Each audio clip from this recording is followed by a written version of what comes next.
everyone, and welcome to the Transformation Triumph Summit. My name is Jamie Allen Bishop, one of your hosts for this event. I am so honored and excited to introduce these authors with their special wisdom and insights to share. I imagine that you're here because one of the topics appealed to you, or perhaps you're on a transformation journey of your own. I welcome you to enjoy, listen, observe, and take away some of the insights that these authors are sharing so that you can streamline your transformation triumphs. And now, here's more about each of our authors. All right, we are going to take a moment to interview Jo Mazgay. If you don't know Jo, Cheryl is going to introduce her, but just so that you know what this is about, this is Transformation Triumph's book. These are inspiring stories written just for you to bridge that gap between personal and professional development. These stories are raw and authentic and vulnerable, and Jo is the top of the list when it comes to that.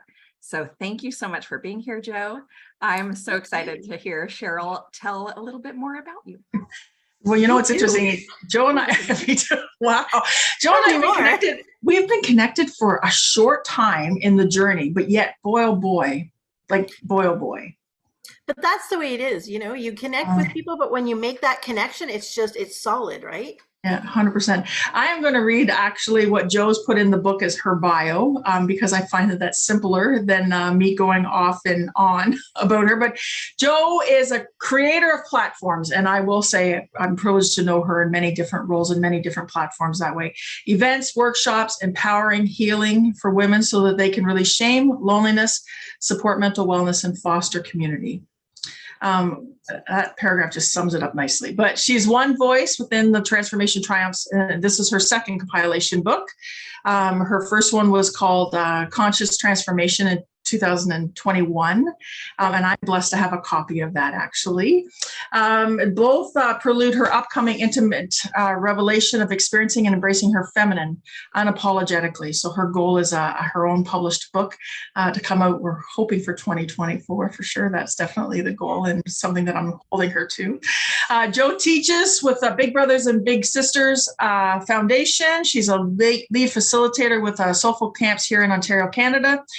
She's been featured in numerous Canadian magazines as a leader in embodying the divine feminine, empowering women to seek their own authentic soul. She's also co-founder of Embrace Hearts Community, which can be found at embraceheartscommunity.com, and hashtag Jo Mazgay, and you will find her across all her different platforms and see the ripple that she is authentically leaving in the world, because that just to me sums you up nicely. Authentic. Thank you. So what made you say yes to being part of this compilation with us? Wait, say that again, because I think that it got missed. Sorry, what made you say yes to being part of this compilation with us? My gut, first and foremost. I only lead with my gut. I know that there are some logical thinkers out there, and I'm sure that that works great for them, but it doesn't work for me. And I started just following my guts about 4 years ago, and it's yet to lead me wrong. And then I had a situation, we'll say, arise in the summer. And I remember I texted my friend, you've met Mandy, and I literally, it was 10 o'clock at night on Canada Day, and I wrote, "Tell me your why." And I got back, "Huh?" And I said, I just need to say that sentence. And 2 weeks later, Cheryl came to me and said, "Could you be a part of this really cool thing we're doing?" And it just all fit. It was like it was meant to be. So that was a hard yes for me.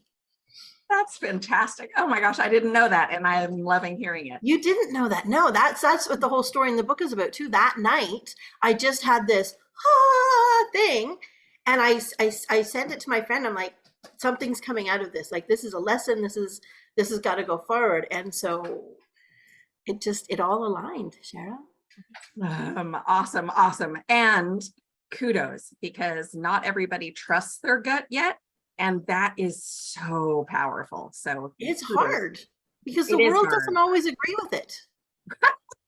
The world doesn't often agree with it. No. But you know, the more you agree with it and the more you listen to it, and I learned this the hard way, the more you listen to it, the more the stronger it becomes, the more it, right? And then there are times when, and you're like, maybe it'll be okay. And you should say no or whatever.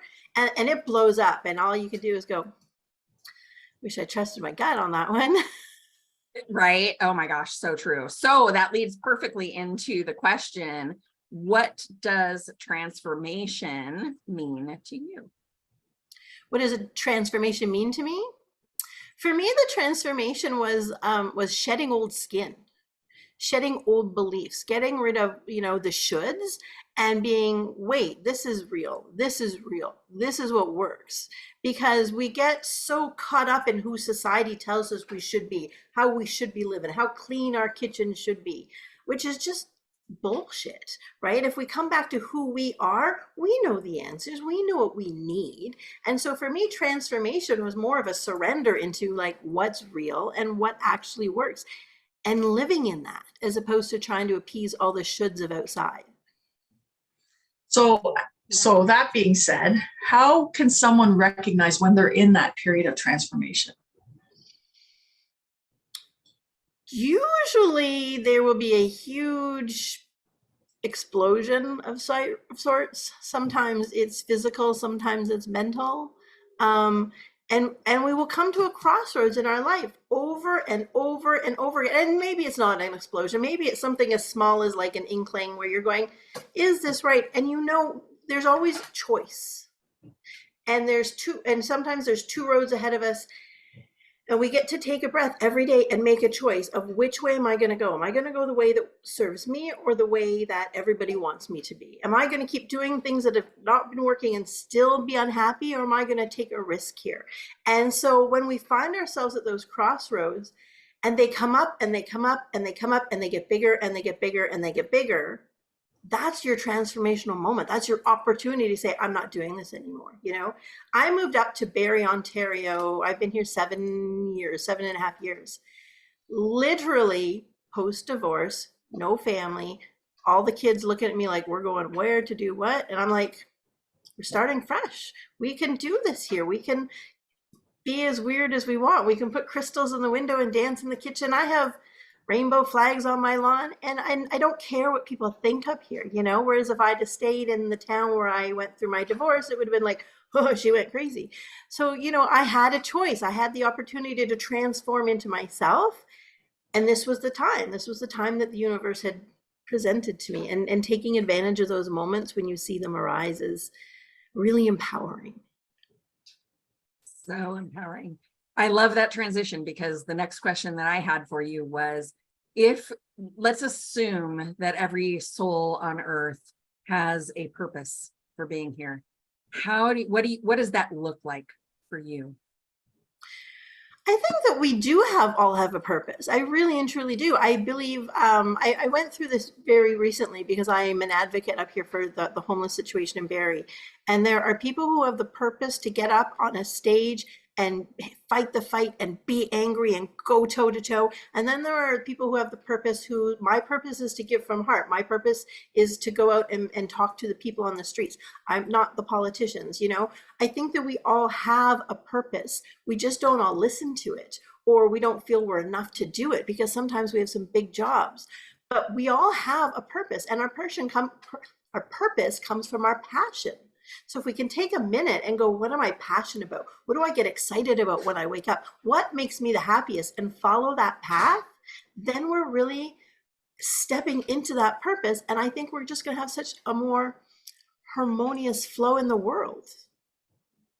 Huge. So that being said, what do you think are some of the common misconceptions around us transforming? Or what are some of the most common obstacles you see in others that you work with? Other people? Yeah, and some of the common obstacles. It's people telling you who you should be, what you should do. Let's look at boundaries, for example. Okay, I'm running a workshop this weekend up at Soulful Camp on boundaries. It's the biggest workshop I've ever put out, which tells me people need it, right? When you put out what your boundary is, people are going to resist it. People are going to say, this doesn't work for me anymore. Wait a minute. I liked it when you were, I could walk all over you and get what I wanted from you. When we step into our purpose is ours. You know, that's my soul's purpose. And my soul's purpose and your soul's purpose might not align. But some strong personalities really want to take some of the softer personalities and utilize them to work for their purpose, right? It's a big depletion. So I think that the biggest obstacle of stepping into a purpose is worrying about what other people think, worrying about what other people want, and not listening to what our own needs are. Because just because I'm stepping into my purpose doesn't mean I'm not taking care of responsibilities. You know, I'm still a single mom. I still have kids. I go to university full time, and I work. I still have my responsibilities, but I choose to have them align with what my purpose is. And then life gets easier. And there are a million people out there who are going to say, I'm too scared. My family would not allow that. I would be shamed if I, you know, stepped outside and sang like they do in the Disney movies. Other people's opinions are always going to mess you up. It's your own. You got to listen here. You got to hear what you want, because what I want and what Cheryl wants, just because we're redheads and we're super cool doesn't mean we want the same things, right? Maybe me and Jamie are more aligned. We never know. You don't know. You gotta listen for yourself. Yes. And listening to that voice inside takes a little bit of practice and a little It bit takes a lot of practice. Yeah, I agree. Yeah. But it's almost we're born with it, because if you Yes. watch a little kid and up to like toddler, up to when they Yes. start going to school and being influenced by others for the most part, boy, are their voices authentic and clear and precise, and they know exactly what they want and when they want it, and to hell with everybody else's decisions for them, right? Yeah.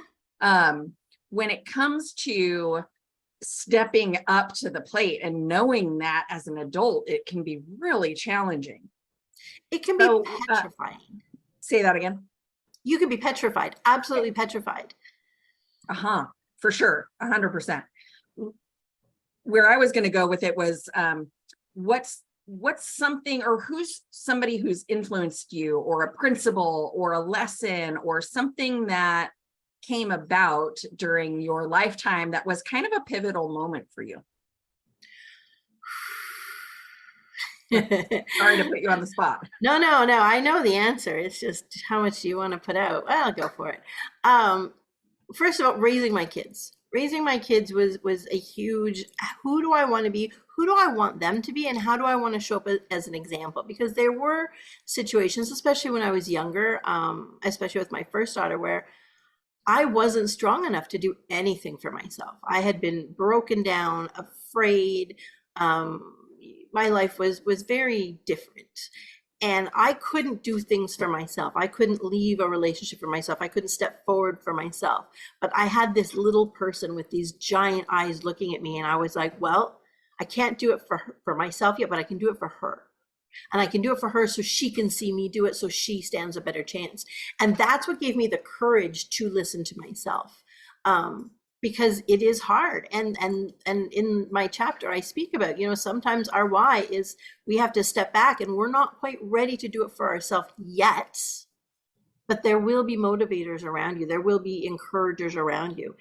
And the more you follow your gut, the more it's going to take you to some really incredible places, you know? So that's really important too, because right now it's hard, but tomorrow might not be as hard. And maybe you only have to take one step today, and tomorrow you can take 10 steps or 5 steps. Just take one step forward, and that every step you take will build your courage for the next step and the next and the next. Yeah, I love that. You know, John C. Maxwell, I give a lot of credit to, but he also speaks very highly of, we're constantly moving. We're not stagnant. So if you're not moving forward, you're slipping back.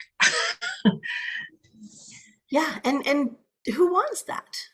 Who wants that existence of not going anywhere, not feeling inspired, or not feeling anything? You know, at the very least, you want to feel excited or happy at the end of the day for what you've done. And sometimes listening to your gut, this is something we never do. Sometimes listening to your gut is, you're going to rest today, right? You're going to take a day off because you've done too much. And we generally don't listen to that. It's a practice. We have to get better. You know, I think we almost have to experience some sort of major fatigue or phenomenon in our lives to become more hyper aware of that. Yeah. Yeah. Yeah. Yeah. But kudos to those of you who do listen to it. And we highly recommend that you start listening to it, because It took me 45 years. So, you know, this isn't easy. This isn't me going, okay, come on, guys, let's just do this. Yeah, just do it. No, I understand. It is a journey to get to that point. Exactly. So Yeah, no, it's a speaking journey. of journeys, one last question. Why is it important for you to help others? Because I know that that's your mission in life. You know why? Because it feels good.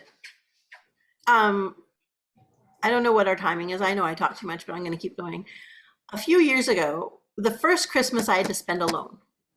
I live in Ontario. My family's out west. I was divorced. I moved up to Ontario I moved up to Barrie to start again, but I didn't have family.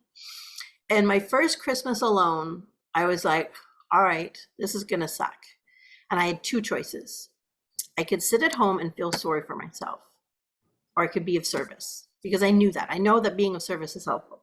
And this is when I started doing my work with the homeless. So I reached out to a few people I knew, and I found a woman who was doing a Christmas dinner for the unhoused, for the homeless. And I called her up. I said, please, can I come?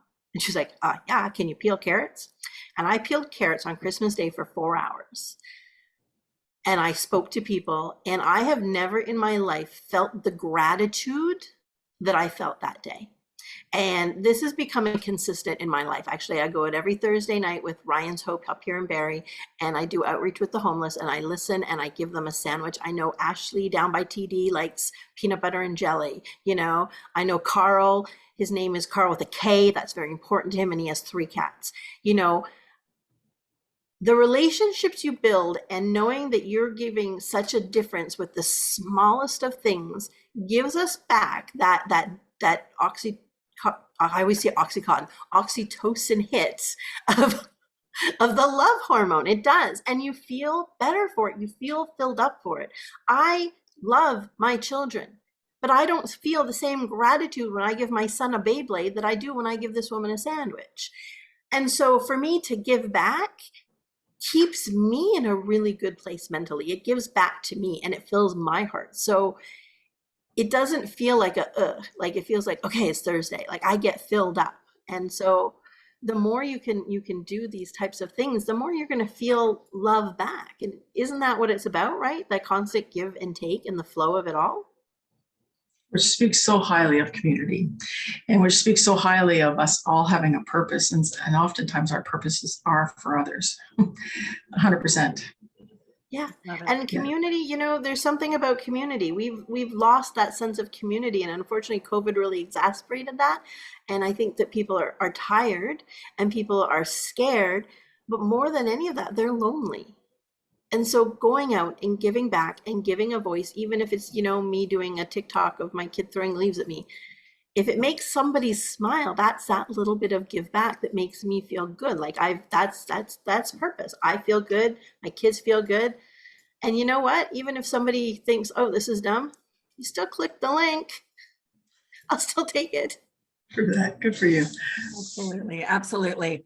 Thank you so much, Jo, for being here, for saying yes to yourself and to us and to everybody whose life you are going to impact with your story.